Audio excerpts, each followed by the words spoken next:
NEoN Digital Arts Festival tends to pick a theme as a way of making a program coherent, and we started with connecting our themes to what the Scottish Government had determined it would be the year of, and this year is the year of young people, and so that was part of our inspiration for a theme of lifespans. But previous NEoN symposia have addressed issues of the ever-changing digital landscape and looked at things like future-proofing or digital archiving, preservation. I think these are always questions that we keep coming back to. How the digital is changing our understanding of physical space. We did a year where we looked at kind of architecture, virtual space, and physical space.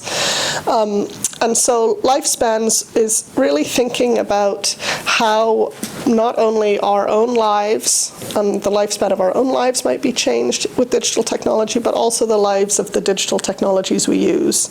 And so our program has run the whole gamut of thinking about e-waste, recycling materials of that sort, embedding the human with technology, post-humanism, thinking about genetic modification, gene editing. It's done all of that. But I wanted to talk this morning just briefly about this idea of the digital native, because if it is the year of young people, we often very lazily use this term digital natives to refer to anyone born after 1980 or born into a digital world, an already digital world. And I do like that this term came up around the declaration of the independence of cyberspace, simply because what I think is more accurate to describe the digital native as opposed to a digital migrant or a digital immigrant is the fact that the technological landscape, the digital landscape is changing, right? And so it's not so much whether or not you were born into it, it's more how you recognize the changes that have happened within it at what stages in your life, right? So I think the breaks are those of us who remember MySpace or used MySpace, right? Versus those of us who never knew an internet before Facebook and think that the internet is Facebook. So I think it's more thinking about those kinds of breaks that's interesting. And I think the term digital native, as it says here, was this guy Mark Prensky who was looking at education. So it's a term that's been bandied about to kind of critique the way young people are taught and to say that young people are inherently able to multitask, that they have digital brains and therefore they should be taught differently. But there was a paper published in an education journal that suggested that this was not the case. The digital native is a myth, a Yeti with a smartphone. But this notion that actually, and this paper by Paul Kirchner suggests that by labeling young people digital natives, you're actually excluding the ways in which young people learn, and they learn in lots of different ways. And some of them are good at multitasking, but certainly not all of them. And I think as we start to witness a generation that has been brought up with screens, and we witness attention deficit disorders being more rampant and ability to focus and concentrate, then I think we start to rethink what this idea of a digital native is. But then I was reading this clip from Douglas Copeland, who, of course, was responsible for coining the term Generation X. And he says, "I was out for dinner with friends who brought their 5-year-old son Anthony. This would be unremarkable were it not for the fact that Anthony was utterly transfixed for most of the evening by playing a video game called Minecraft on an iPad mini. And this was the perfect chance to see Minecraft being used by a child whose astonishing speed and dexterity within its 3D navigation system was like watching Roger Daltrey as a pinball wizard.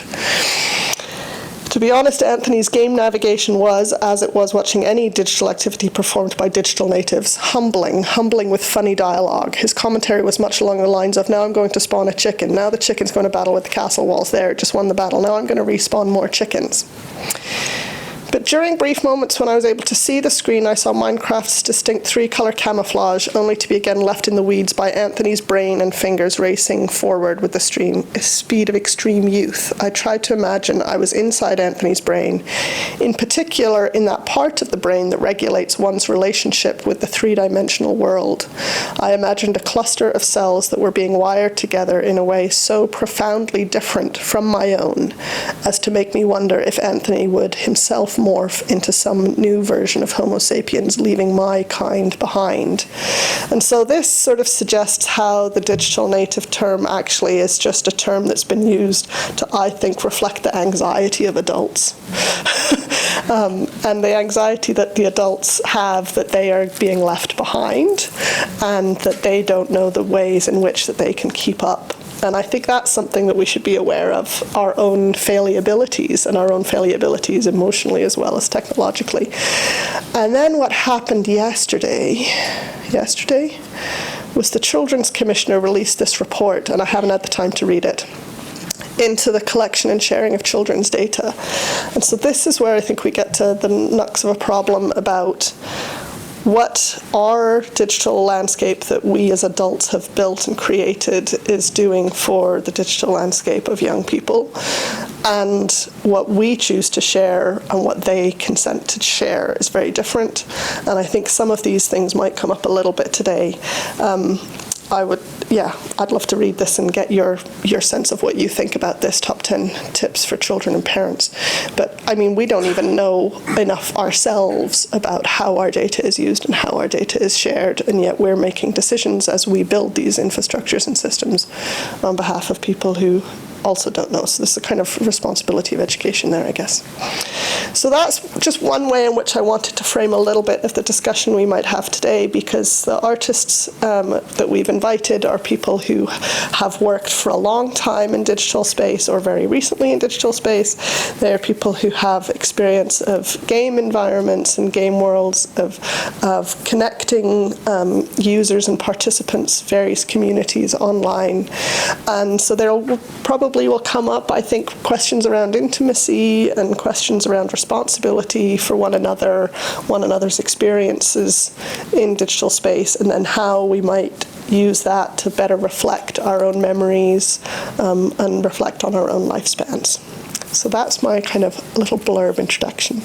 And we're really excited this morning to start with a keynote presentation from Martine Nadam-Mouchette. And so I'm going to invite Karen de Wild, who's a recently completed PhD candidate here in Dundee, to chair this morning's session with Martine. Do we have any questions before we start, or are we good to go? Okay, thank you. Welcome, Karen.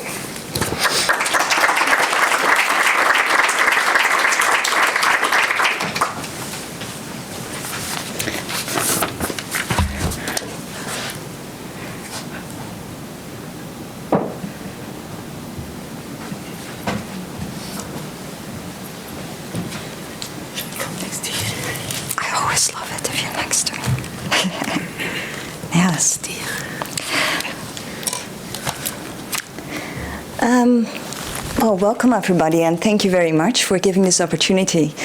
Sarah, and also NEoN's Arts, Digital Arts Festival, also V&A, of course, for hosting us here. And first of all, we're going to talk about mouchette.org. Sarah was already showing it online. I'm showing at this moment in time slides, but if you want to look it up online, mouchette.org, that is the artwork we're going to talk about. So it is October 1996. A new website appears on the relatively early days of the World Wide Web, introducing a Dutch artist, 13-year-old, whose name is Mouchette. It does not take long for the fictional girl to start growing in popularity. Fans start to send her gifts, advice, and dedicate new web pages to her. From a simple character impersonation, her website becomes an active platform for conversation.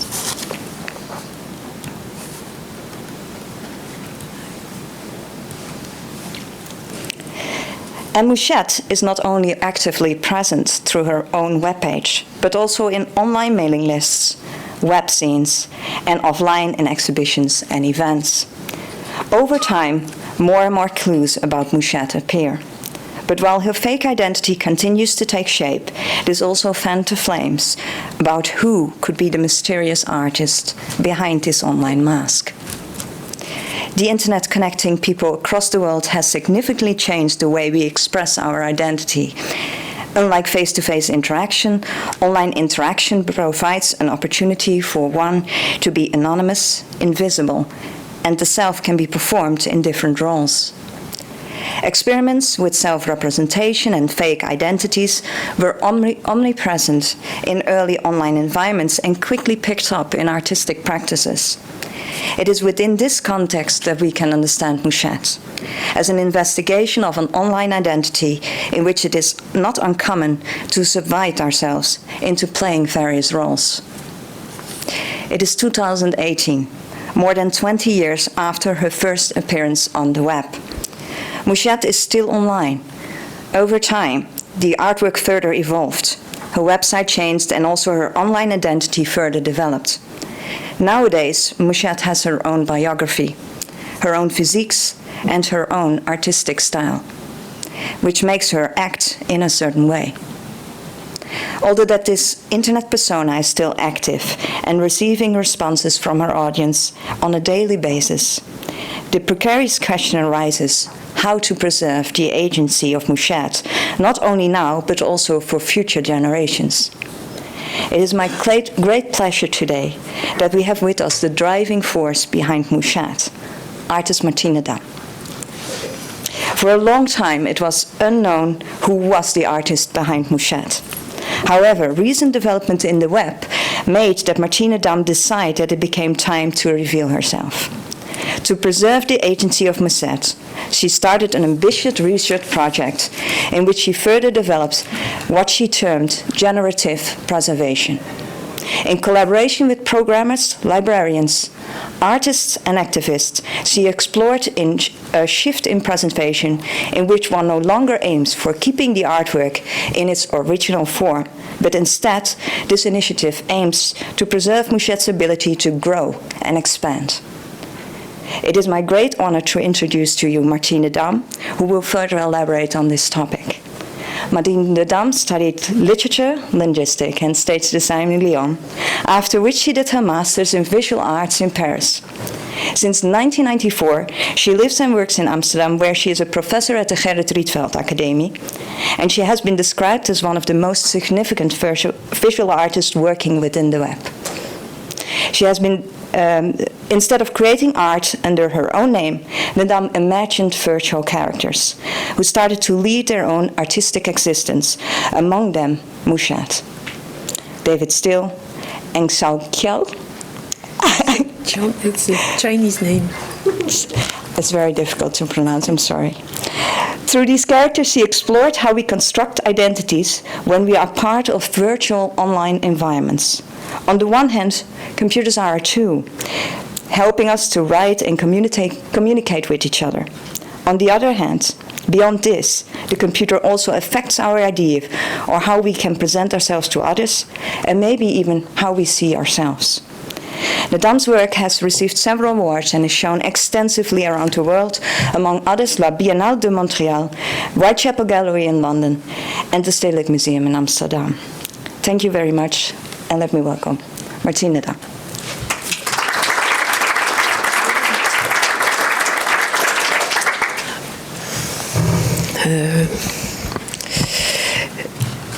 I thought maybe before I start the presentation, I could talk a few minutes just on the video, just to give an introduction, a personal introduction to people who do not know the website. Of course, you'll visit it, but I can name a number of works.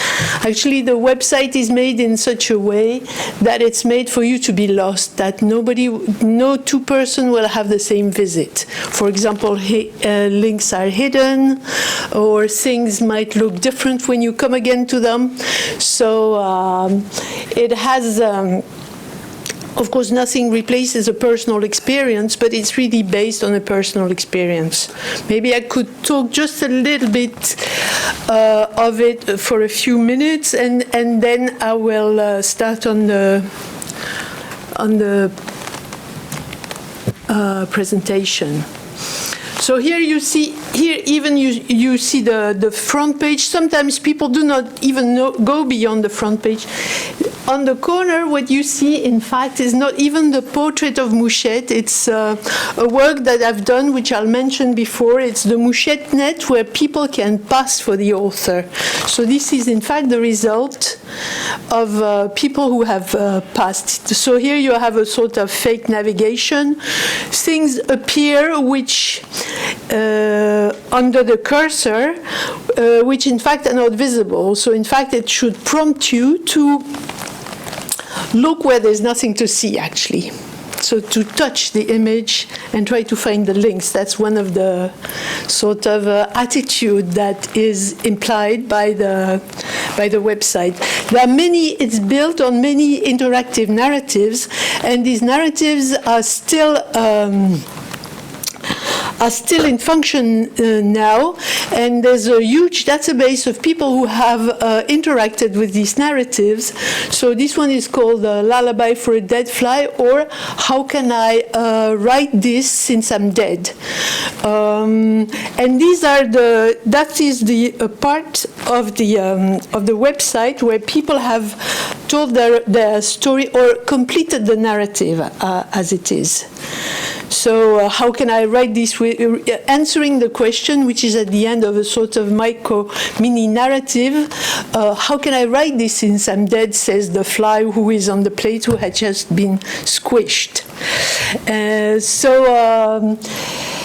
Most of what I want to say is that behind Mouchette, which is still active and where the narratives, the interactive narrative, are still playing, there's a big database of people who have reacted and told their stories. Maybe it's for nearly 20 years of certain of the works. So there's also a sort of world of a bit dark world, a bit dealing with issues of suicide, of the decay, full of little creepy crawlies. So there's a certain atmosphere with the website. Maybe you get a little bit of an idea. Also something which is based on a sort of intimate seduction. So, for example, when I made this picture, it was really with the clear awareness that people are very close to their computer, not like a TV. In fact, you could embrace it or you could lick it, as it seems to suggest. So here, sort of suggesting with the image, but mainly through the text, that you could come so close that there would only be just that sort of glass in between you. So a sort of staging a sort of performance between the computer and the viewer. So it's also based on this intimacy, based on this mini narrative where people interact and leave their part and post. So to these days, some of the narratives were created 19 years ago. So that's the real little Mouchette picture, the one I created. Some are really dark. You missed the sound here. But then you go through them very quickly and then you don't find them again. That's the Suicide Kit database. It is also constantly updated. I could say there's 4 or 5 works which still generate reactions, and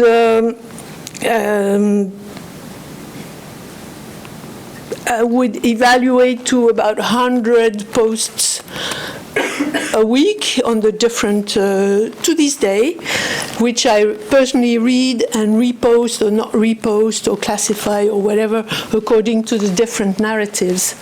So there's a sort of what I consider like a treasure of users' participation, which is moderated and which can be sometimes very, very rich in content and very, very long in terms of internet life. Maybe I think with this introduction I can show you the what you will see, what I will be talking about is the preservation of the work, and I've forged a concept concerning the preservation of mouchettes, but I think it can apply to a lot of things in online, is the concept of generative preservation. Actually, things are being preserved where they can generate more. Let's say, for me, mouchette is preserved in the interactive narratives, can still get be accessed, but also still be get posts and reactions from the user inside the narratives, and which are being reposted. So if these data can still generate the data it's supposed to generate. So that's the way I would consider it alive, and that's the idea of which I think is preservation in this case, is to keep it alive. So, Karen, can you get the and then I can talk about now certain elements of preservation which I'm working for. So I often, of course, it's a sort of a hot topic among researchers who work online. So I get them coming to see me and ask, how do you do it? Because they research it. So that's why I try to, of course I do it without explaining to myself, but now I'm trying to explain it to a sort of public. So excuse me if you find it maybe too, well, it's a lot about the backspaces, the back offices, and what is being done, which is meant to stay invisible, but still matters a lot when you think of it. So it has been originally thought for an audience of researchers, I would say. But I think it might be interesting also to other people. I want to stress also that the first thing I want to stress is that there's no separation between the object created and its dissemination. It's one thing. So let's say if you compare it to an object which is hanging in a museum, you would have a physical object. Here it would correspond to the code, let's say. And then its dissemination, the museum that distributes it to the public. Here the code is the same thing. It is the object, and it is what helps to what disseminates it. So making this separation and still talking about preservation, you already have to undo the idea that there would be a physical object with a certain lifetime and something that can distribute it to a public. It's one thing, that thing that gets distributed, and sometimes you have to try very, very hard to make it understood. So, for example, when you create a work, there's no way you would first create a work and see if it can run. You've only created it when it can run, and then you test it for compatibility, etc. So there's no separation between the fact that it's distributed and the fact that it's created. And the distribution, and the ecology or the groups of softwares that help the distribution are also part of the creation. So when you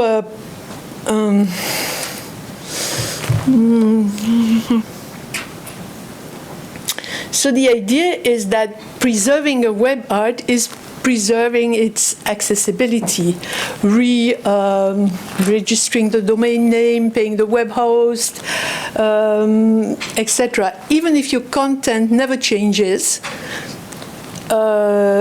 you would still have to do something. You would still have to keep the domain, pay the web host, and make it accessible. So So another thing, that for a site that doesn't have a database interaction of visitors. In the case of Mouchette, it has a lot of interaction of visitors. So, and this interaction is re-injected in the site. So you could say the data is constantly growing.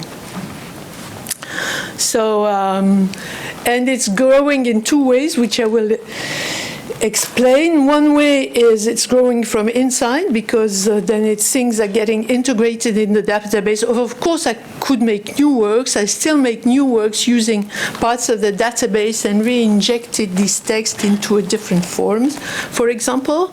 But even just letting them run and having people still interact is already very important. Let's say if the link to the database is broken, which happened some years ago, and it took me a long time to get someone to fix that. People were complaining and sending emails, oh, I posted and I can't, you're not updating my... So there's really a sort of presence of the public which relies on that.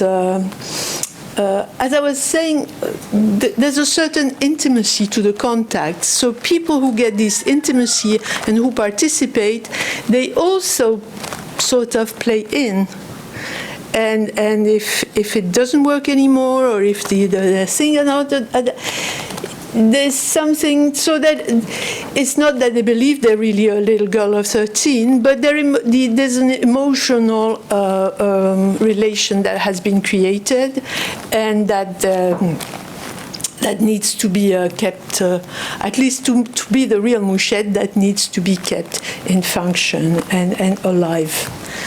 And another thing I'll talk also is outside Mouchette, the database, the data is also growing. People have been making fake Mouchette site or writing about it. So in fact, there are traces and there are things about Mouchette being created outside. And this, I also use that in the preservation one way or another. And that's what justifies this idea of generative preservation. If something cannot generate any, that it's only preserved when it can generate. So, yeah. So that's what I mean by generative preservation, that the growing ability is being preserved. That it generates more. You could say it doesn't only apply to Mouchette, actually. It applies to a lot of things. Let's say when you have a blog and when you have a reaction to the blog or comments, or you could think of a lot of things that only make sense when they keep generating data, actually. And if they don't, even when things are being visited, of course, you have analytics, and it already generates data, because somewhere your analytics site keeps a trace that it has been visited. So you can say a site being preserved generates data no matter what, as long as it's being accessed, of course.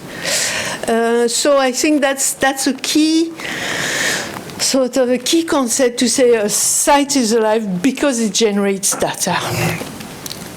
And when it can, as soon as it cannot generate any data, it has no access, it cannot reuse the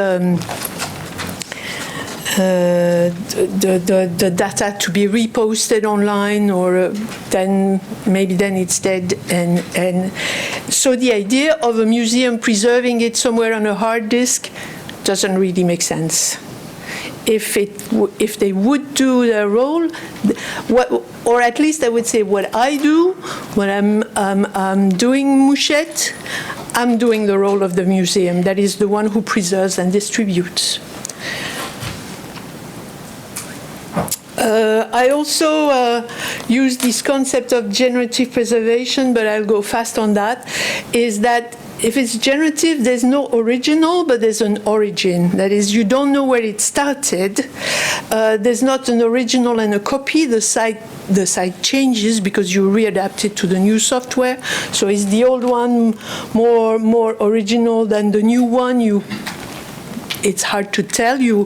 Possibly you have to translate it from a platform to another platform, from a software to another software.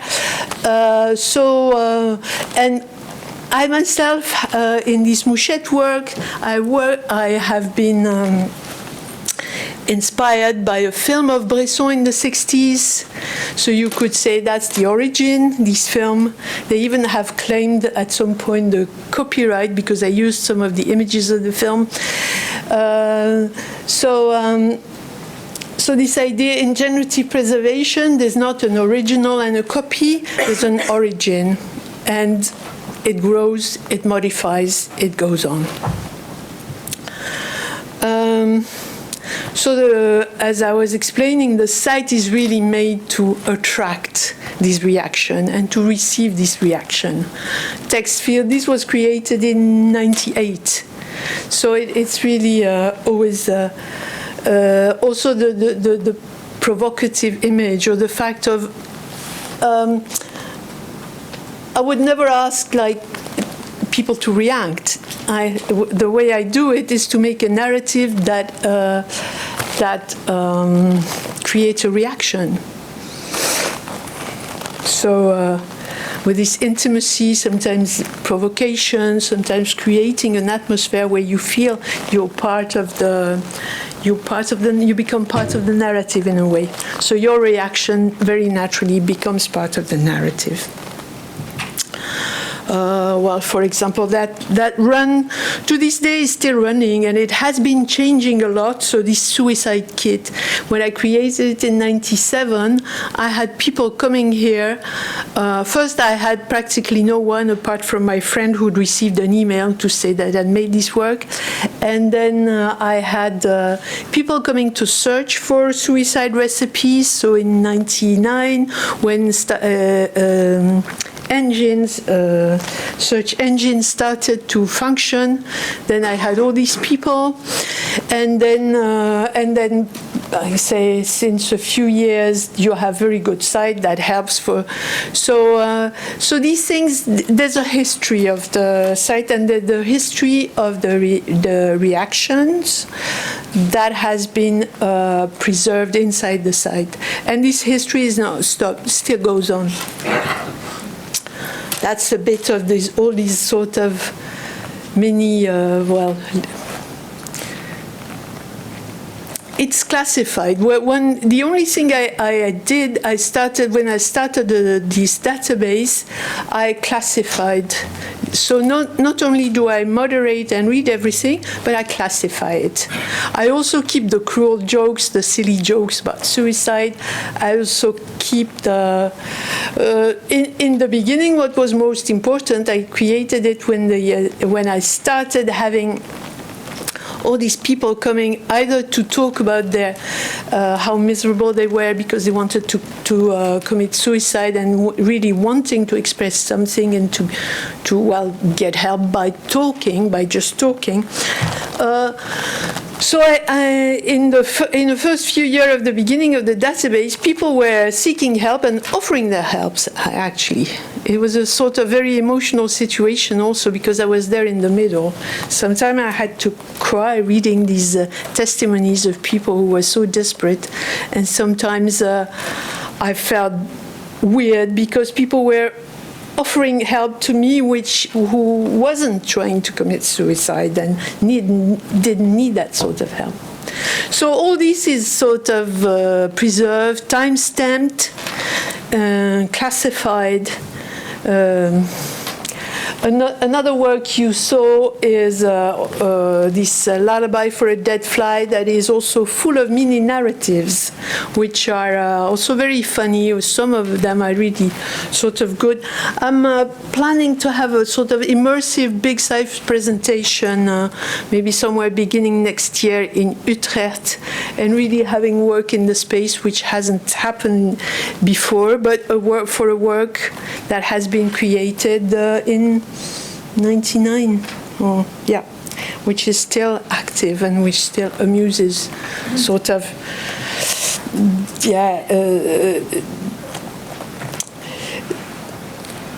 has enough to offer for the pleasure of interaction or the pleasure of putting a little narrative inside. So I love some of them. Sometimes I even sort of start perusing the work because I want to be reminded of some of the stories I found in, and I.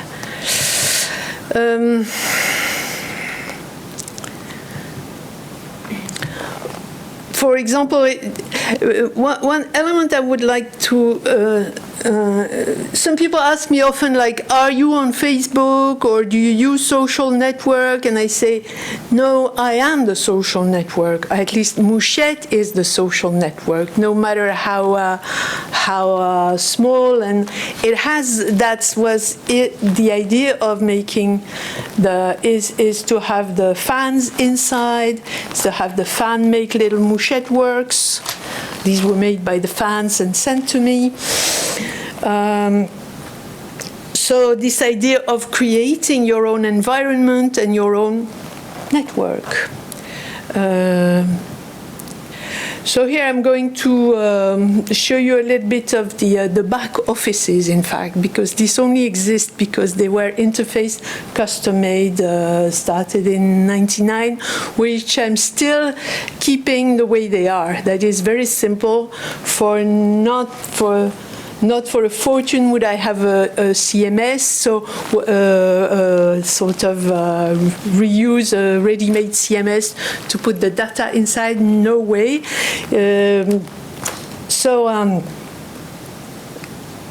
I think they also have a sort of a value of that time, because they only do a few things, the things I used to do and no more, or they can be expanded if I need to create a new function. So I keep these, so these are the back offices the way they were created in '99 and sometimes expanded. So when I would invent a new work that used the database, I would get a new button to export things which I can select, for example, and having exported it, then I can, with this data, exported data, then I can re-inject into a new work, for example, or create a certain formula. For example, people came to the Suicide Kit to post some very crazy story, and they were regular. It was before the time of Web 2.0, so it would be their own sort of platform. So I created a button for famous users, and some famous users would be followed by other people. So just like it's a custom thing that also only has what it creates and only has what it needs. So that's why I try to preserve it the way it is and try to have fixes every time it's possible and not migrate it or bring it to another where I would have lots of function which I never ever would want to use, and have constantly to update, like what we do to our WordPress blogs or whatever. So I don't update very often. Sometimes I did have to have some fixes made, but so this is what it looks like now. For example, I have to have things corrected to use because it didn't exist, to use all kind of characters and also emojis. So then I get these fixed, and that's it. No more than that. Mailing list, for example, who still use 5 minutes. So that's also, I have lots of bizarre situations. So that's the sort of back offices of the database of Mouchette. A mailing list, admin of users, all these. Here another admin interface for the Mouchette.net. I created this Mouchette.net where people could post into the site as Mouchette. So well, I'll go fast. But this had two kind of interface, one for the users of the Mouchette.net and one for me, the admin. So, and the user interface of the Mouchetnet had a sort of already very old-fashioned when I created it. It was already sort of very old-fashioned, so that's what the users of the Mouchetnet use to publish on the site. Is broken now, and that was mine. The admin. So outside of Mouchet, I was talking that there's a lot of things also that in a way archive the site by imitating it, making fun of it, talking about it. One of the first work was a parody made in '99 of a net artist in Absolute Vodka. So that's where I realized that Mouchet was famous because she had a parody.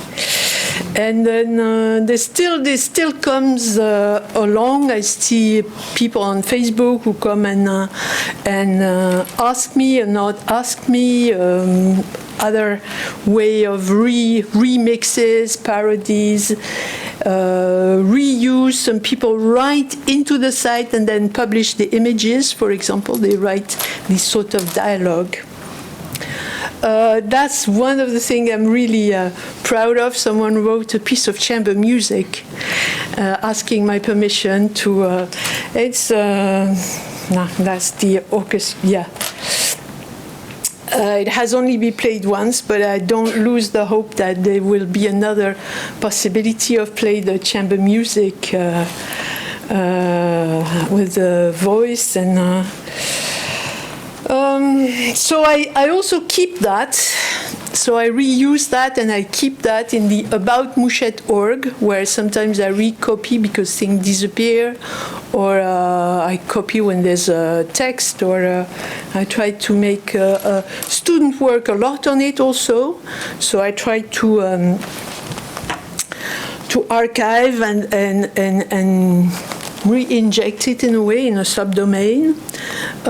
Here for example, this site, this WordPress is a work of a student possibly, but sometimes it's also very interesting for me to see how people reflect and approach it. Here I copied the site to make it readable. So that there's still the fact that data is generative it's being visited and it generates comment also. So that's the sort of generative preservation. If it can still interest the student, then to write a text or to make a little presentation, or then I think it's being preserved then, or a PhD researcher to study the preservation, then I think it's being preserved also that way, not just by what I do, but what happens around it.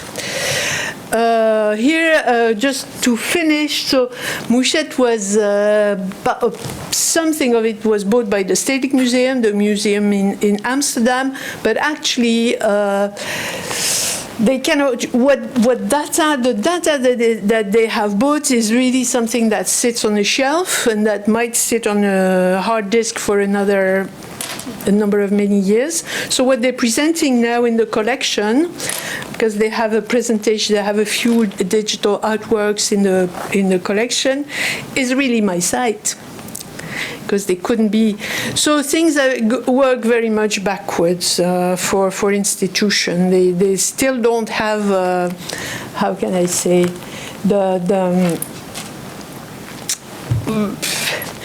there's this inertia that they still don't have the possibilities to present it the way it should, in spite of the fact that they think it should be part of the collection. So you get these gaps, and then how they will get solved in the time, I hope it'll solve for the best. It's not that I'm blaming the museum not to know. In fact, I'm very happy that they think it's worth being part of a collection. But when will they be ready, for example, to do the work that I do, that is preserve and distribute? I don't know when. but they still rely on that. So I think also this idea that this site is still alive, here from the Centre Georges Pompidou, they had these historical walls, and then this idea is now known that the site is still alive, and yet you think the invisible labor, I want to have a word on the invisible labor, the ones that is being done. In fact, when you see anything you do, there's people working behind. We keep thinking that things get done by algorithms, by themselves, but they don't. So there's a lot of little people under the machines. But the reason why it wants to pass for not existing are really economic and political reasons. And, well, they hinder us, I would say, artists, a lot, that this work stays invisible, in a way is not being recognized. So nobody is paying me as the museum. Although I do, when it's exhibited in the Stedelijk Museum, I do the work of the museum so that they can show it there, in a way, you could say. So there's a sort of difficult situation here, in a way, which might take a long time to solve, or never be solved at all, but this idea that this invisible labor has, in the more general picture, some necessities. If any of you have seen that film called called The Cleaners, for example, the people who clean, how invisible are these people who clean the net from? We all tend to think it's just algorithm. Find these odd nipple on the picture and then delete it, but it's not the algorithm that they deleted. The algorithm spots it, someone deletes it, or not. And the fact that there's someone behind that button, and the fact that the someone behind that button has to stay not only invisible but non-existent. Here I'm using the mechanical Turk. Some of you might know the interface where you have where digital labor is being done anonymously. So I feel very much like that, as the operator, like the mechanical Turk of the art piece.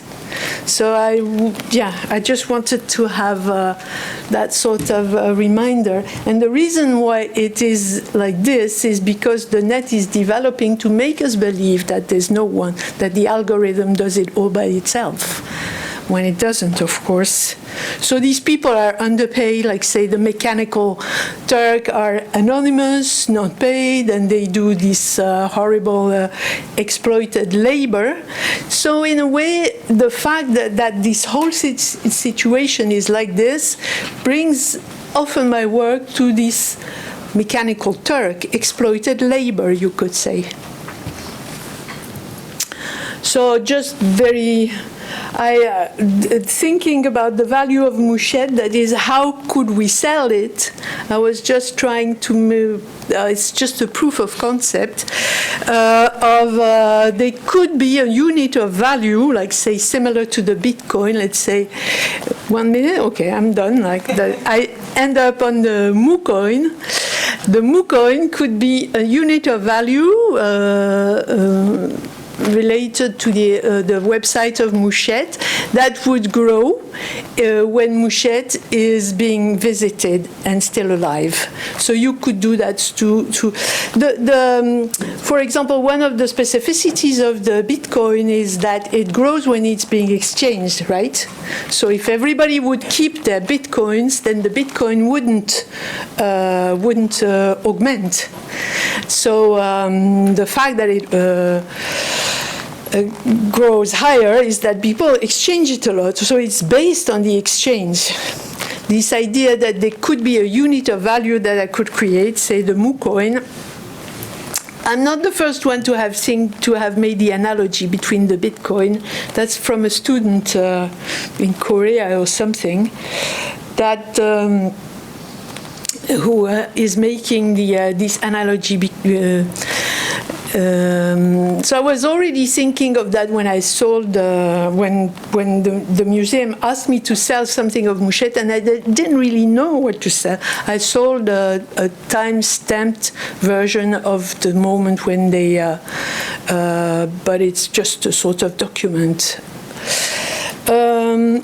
So that would be maybe the last. They might be thinking of new economies. They could be a way also to assess the value of Mouchette and maybe to sell it also in pieces, not necessarily complete, without killing it or without. But it would need a. So I did a little. I don't know if many people in the Yami-Ichi, the market. I did a little presentation, and some of you who would want to enjoy a mukon are pretty much welcome to keep it or eat it on the spot if you want. So here they are. That's it.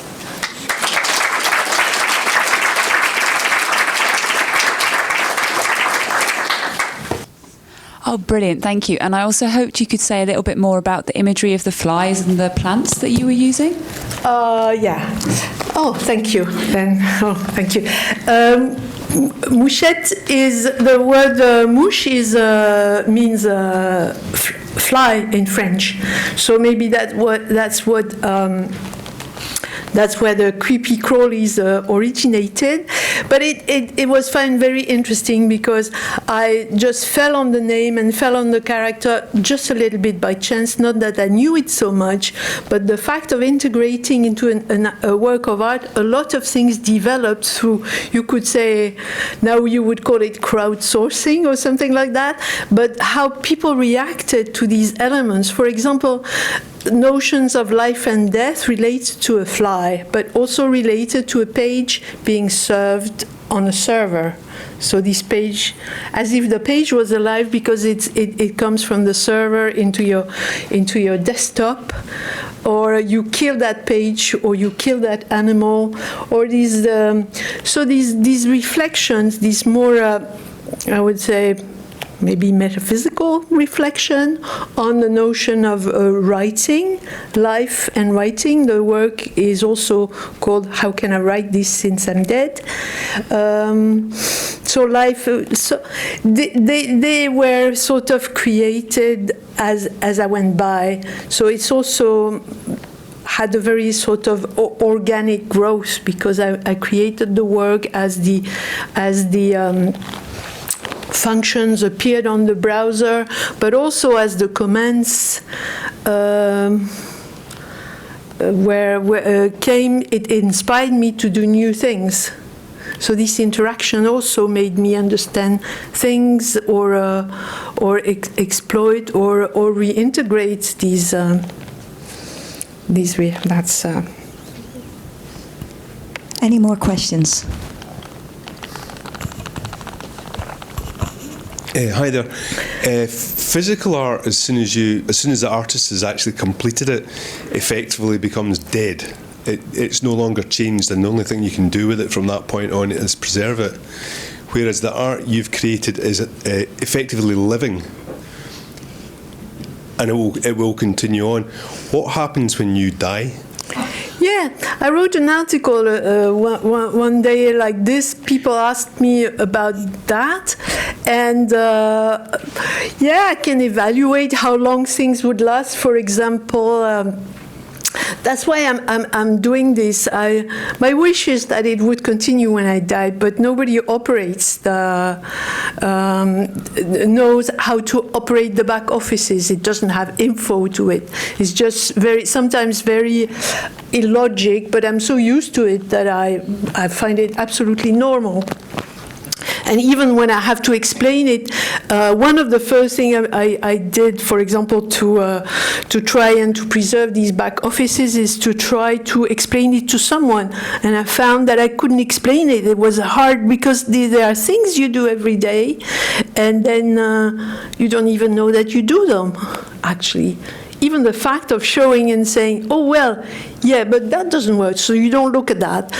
And that, it was already a way to started. So I have been starting to find a certain way to preserve. Also, I was mentioning this article I wrote where I was considering how long, for example, how long your webs it would take to your web server to delete, for example, the file or.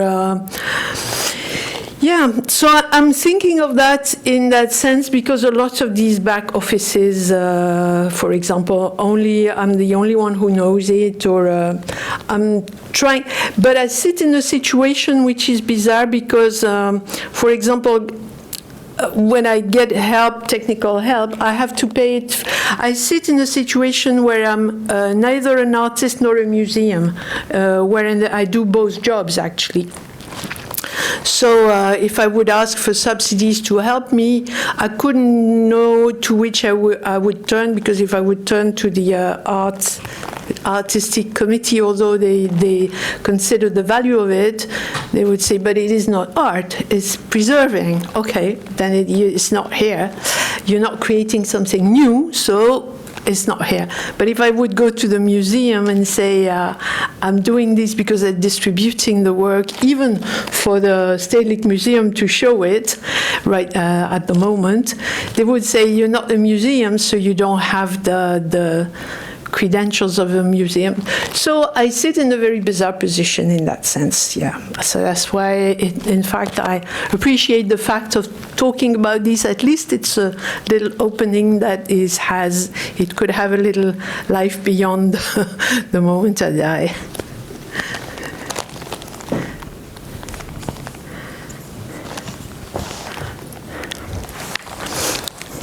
Hi.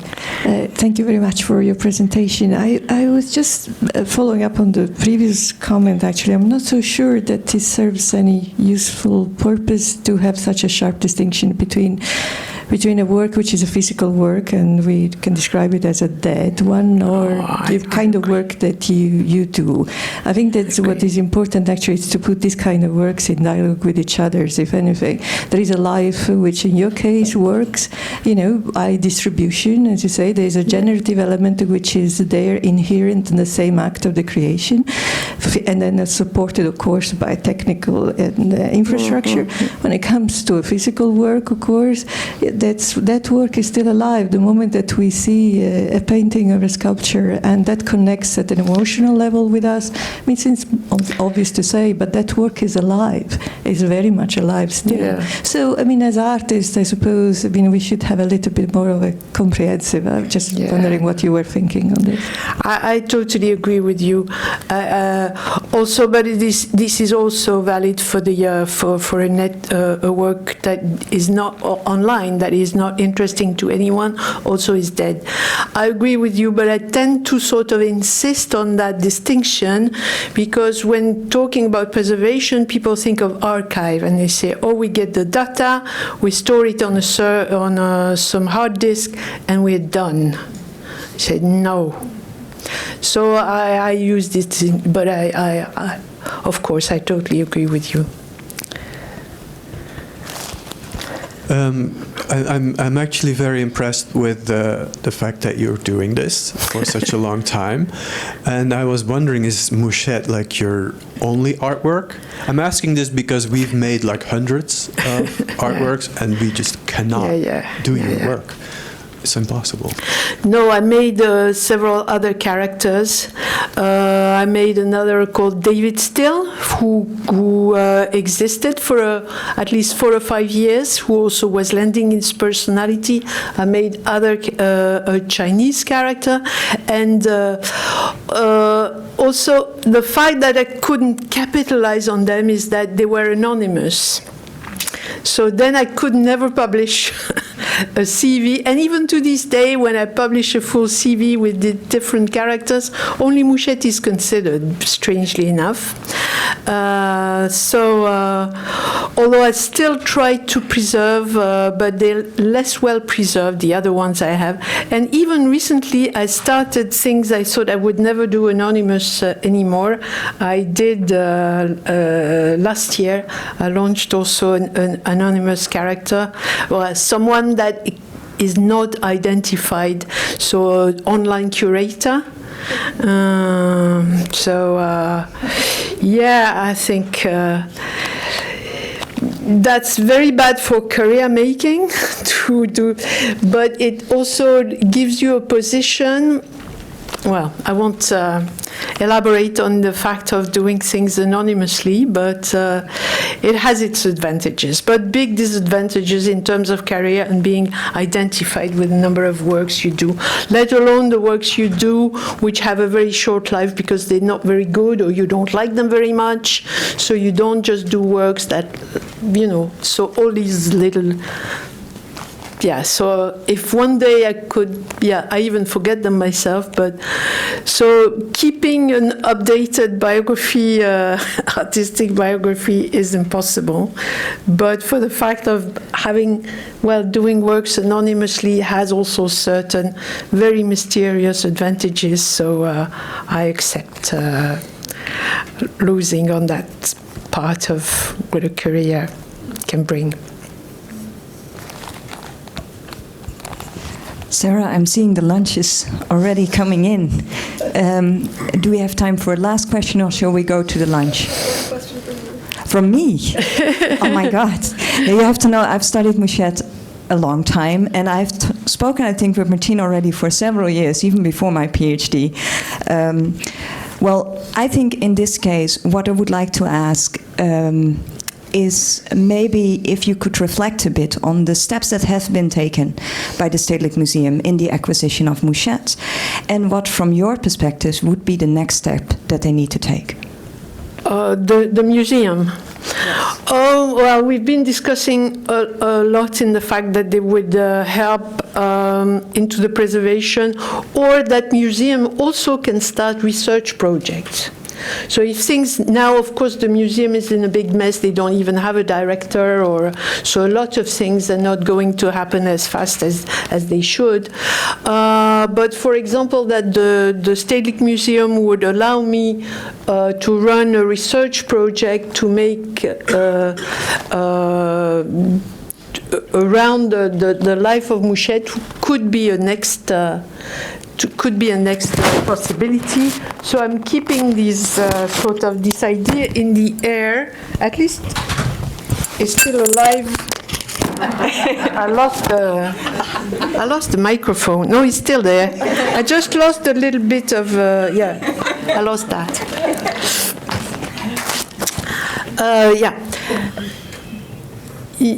So I try to keep the idea in the air. But so if things would have happened the way they can, they would have tried to launch, find different budgets and help me launch a research project for that. But it's still not happening. And the way museum goes, it could be that maybe in 5 years nobody cares about it, and then this cannot be done. But yeah, that's. And maybe just for a closing remark, there are of course a lot of specialist institutions, if we can call them institutions like that, like for example NEoN Digital Arts Festival. Can they be involved in this, or is there a way that they can also support these kind of things? I think everything preserves Mouchette. As I said, as long as there's an interest in something, it gets that preserves Mouchette, you could say. But the fact of preserving the back offices, the facts of being able to run it when I'm dead, or these things still needs some special. But I can also sometimes imagine that the site disappears and the trace of it still stays. That could also happen. So you could say everything preserves it. Everything that gives it exposure preserves it in a way. We are preserving it now. Yeah. Martine, thank you so much. Yeah.